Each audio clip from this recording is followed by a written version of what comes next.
Okay, I put this off long enough. Hi, this is Jen. You might know me from Bob's show's guest show, Cool Cat Review. You might not. Probably most of you do, if anybody even cares about that review anymore. But yeah, this is the storyboard, or rather beat board.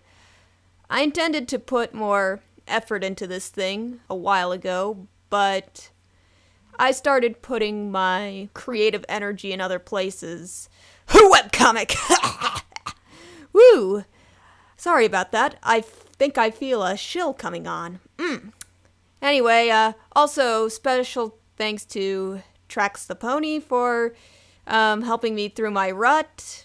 I was having a really bad creative block and he just decided to come along and help out.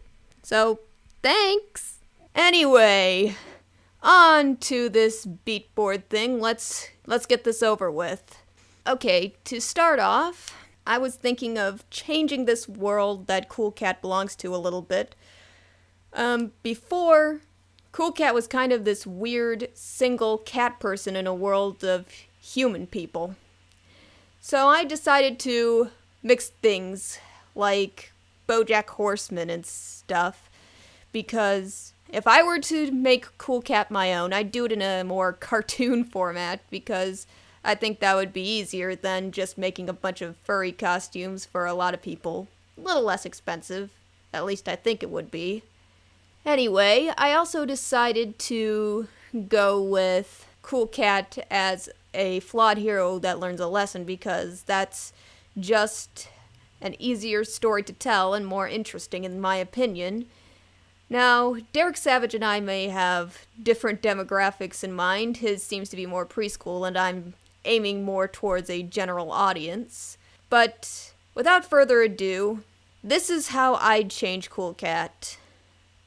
Now, Cool Cat's one of those kids who can just get along with anybody. That's why he's popular, not because he happens to have the most money or the best looking clothes or anything like that. He's just one of those kids who likes getting along with anybody in his class. Boys, girls, human people, animal people. He just gets along with them.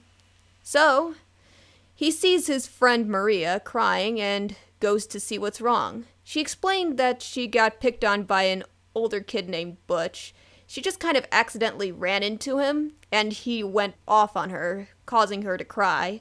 Cool Cat's other friends sympathize with Maria as they recount their own stories with Butch.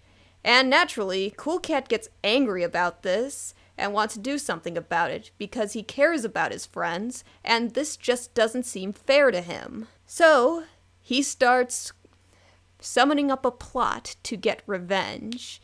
Maria says that they should tell a teacher, but Cool Cat wants to take matters into his own hands because snitching isn't cool. Or at least, that's what he thinks.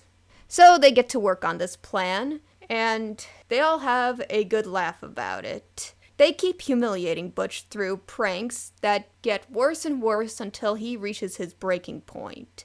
Cool Cat and his friends finally get in trouble for their pranks, and Cool Cat is morally conflicted. He thinks he was doing the right thing by getting back at his friend's bullies, but now he doesn't know what's right anymore. So at home, Cool Cat's parents sit him down to talk to him. They tell him that he should have gone to a teacher and not taken this into his own hands. He said back that he thought that would be snitching, but of course his parents tell him that Butch has feelings too and you probably hurt them, and that adults know how to handle these problems, and you shouldn't be afraid to speak up. And also that he should apologize to Butch because that would just be the right thing, and Cool Cat is open to that because he does want to do the right thing. So, the next day, Cool Cat and Maria go out to find Butch the bully to apologize. And they find him getting picked on by kids in his own grade. A lot of it stirred up by all the pranks that got pulled on him that made him look worse. Maria goes to find a teacher while Cool Cat stands up for Butch himself. The kids would start to rough Cool Cat up themselves, And fortunately, Maria comes back with the teacher before things go too far. At the end, Butch and Cool Cat gain a new respect for each other. They never become friends, but at least they now understand what's going on in the other's mind. They go their separate ways, seeing each other as a person, not as a bully. And that's just what I do with this. I know this wasn't probably as exciting as you hoped it would be, and as you can tell, I kind of lost interest as I went along because I had other things going on. But anyway, what would you add to this? What would you do instead if you had the option? Because this is just my idea, and a lot of you are probably more talented than I am when it comes to storytelling. But if you want to see me tell a story, you can go over to Tapastic and check out My Friends in Distant Land. It's the project I've been working on. I'm having so much fun with it. I'm hoping you check it out and possibly enjoy it. But you don't have to. I'm not your boss. Anyway, this has been my interpretation of how to fix Cool Cat. I hope you at least enjoyed it a little bit, and I hope to see you in future videos if I ever decide to make any. Bye!